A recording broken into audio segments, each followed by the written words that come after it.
everyone, it's your favorite blog boy Ryan here, or M&R Productions, and at the end of this video, I'm going to tell you how you can win a Jedi Bob LEGO minifigure for free, so make sure you stay tuned for that. On top of that, this weekend, Saturday and Sunday, are the public days for Brick Fair, Virginia, which is held in Chantilly, Virginia at the Dulles Expo Center. So if you live around the area and you want to come to the convention, come by, say hi to me, say hi to anyone else you might know there. I'll be there probably in the Star Wars section on the public days. On top of that, Sunday, August 1st, is the release of the UCS Republic Gunship.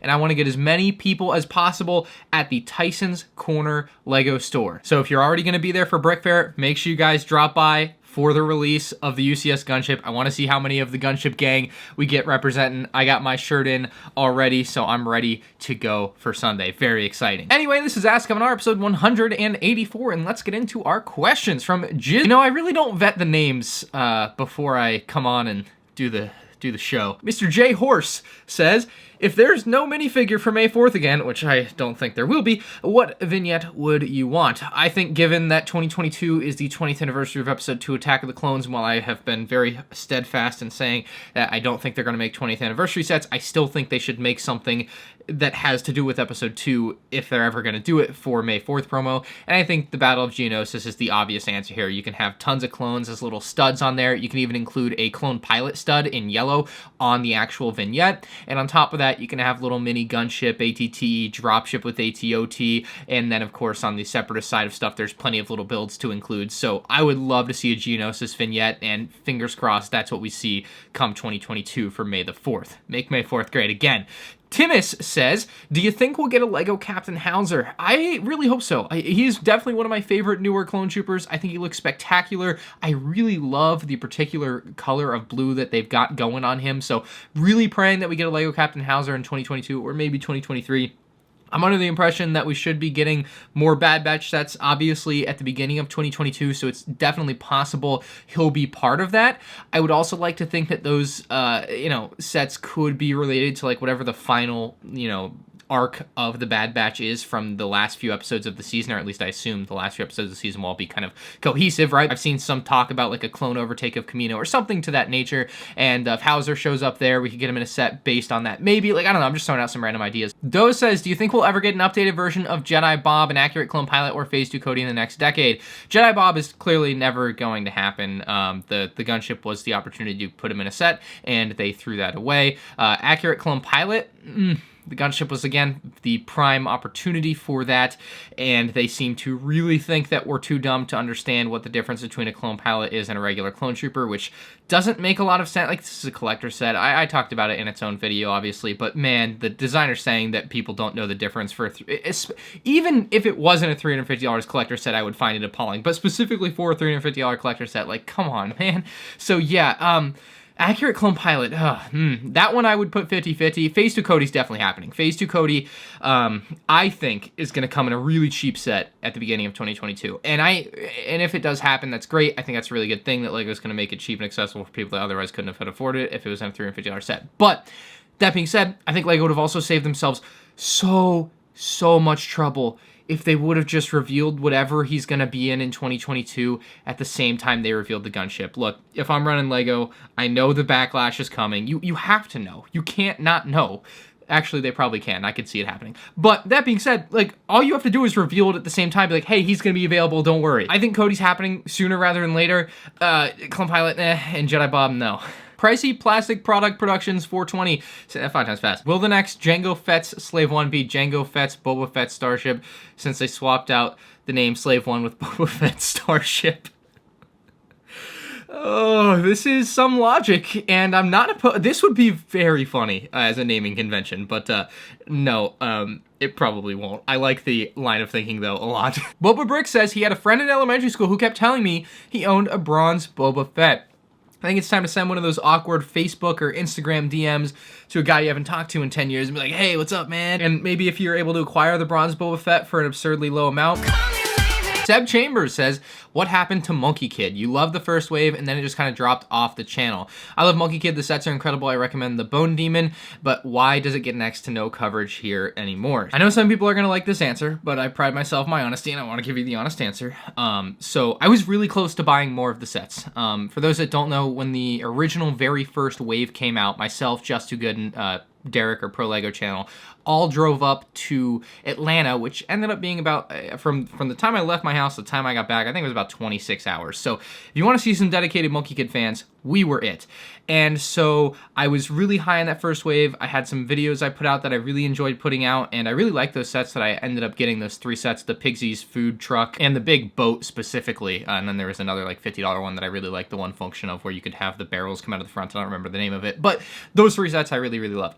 And so I was actually very close to buying like the Flower Fruit Mountain when that was coming out. I literally had it in my hands. I was in the checkout line or whatever, and I just was like, no, I'm not spending $170 on it. I don't remember if I had like a trip coming up or something. I remember feeling like I was gonna have to do too much, so I ended up not getting it anyway. Lack of interest in the theme is not the reason that I specifically stopped doing anything with them.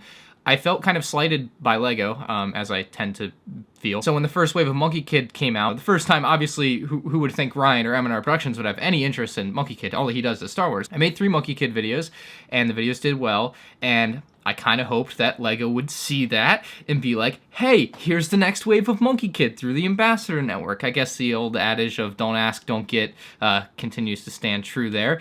But I didn't ask for them, but I kind of just thought, you know, maybe they would notice the effort that I put in, driving 26 hours to get the first wave. And the reason I did that wasn't so that LEGO would notice and send me free sets for Monkey Kid or whatever. I felt like it would have been nice, and so as close as I was to buying more of them, I've just kind of tapped out on the theme for now. Maybe there'll be a set in the future that I see that is like the boat or something that I really just love and I want to buy and do a video on, but like, I don't know, I kind of like, all that stuff gets tainted for me, and I really hate that it sometimes shows through on the channel, because obviously you seem to really like Monkey Kid too, and you wish I was doing videos on them, and I wish I was too, but yeah, I find it hard to support something like that. I just want to be appreciated. Reza Omar says, do you think the misprinted UCS Republic Gunship box will be worth more money, and if so, how much more? So apparently this box will be available through like December. They won't have a fixed box out on shelves until, you know, 4 or 5 months after release,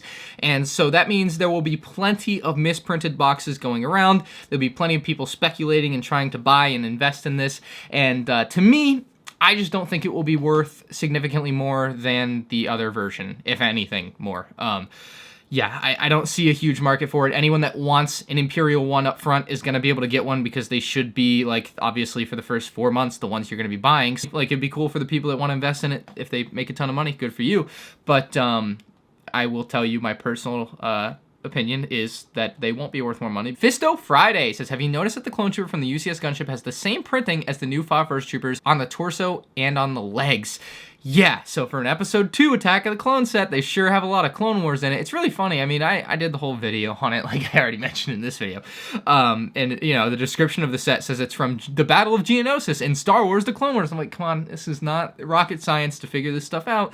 Clearly it is for some people, but, like, really, yeah, it is a shame to see that when, you know, so many people are defending LEGO. It's an episode 2 set, they can't have it, but they're literally using the Clone Wars print for the Clone Trooper. Things that don't make sense, you know the rest. Vegard Peterson says, are you into the technical side of video creating, like cameras, best way to get it to look good, or is it not an interest of yours? By the way, what camera are you shooting on? Currently, I'm using a Canon M50, but for a lot of other videos, I use my iPhone 12 Pro. That being said, I'm not super into the technical side of camera stuff. I'm not a huge camera guy. I couldn't name too many cameras.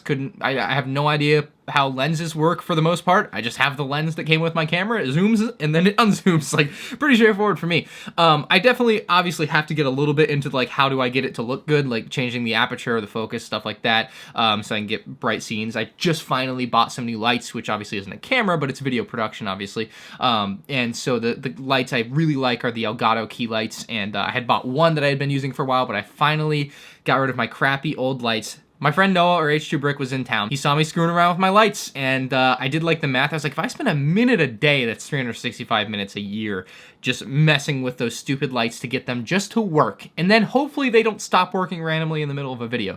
So yeah, finally bought some new lights. I feel like I'm pretty surface level with a lot of that stuff. Pretty crazy how, like, I don't want to say low tech, but like relatively unknowledgeable I am as far as like the finer details of video production. It's 3-point lighting, a camera, and action. Kind of continuing our video production line of thinking here from Gamer Dude TM. He says, why don't you make your videos in 4K? Because in my opinion, LEGO looks really nice in 4K. If you have technical issues, that's okay. Just wanted to know. So it's funny, I actually got one comment one time, and that changed my entire outlook on this. It might have been 6 months ago on my M&R Vlogs channel, where I upload, or at least I try to upload a vlog every week.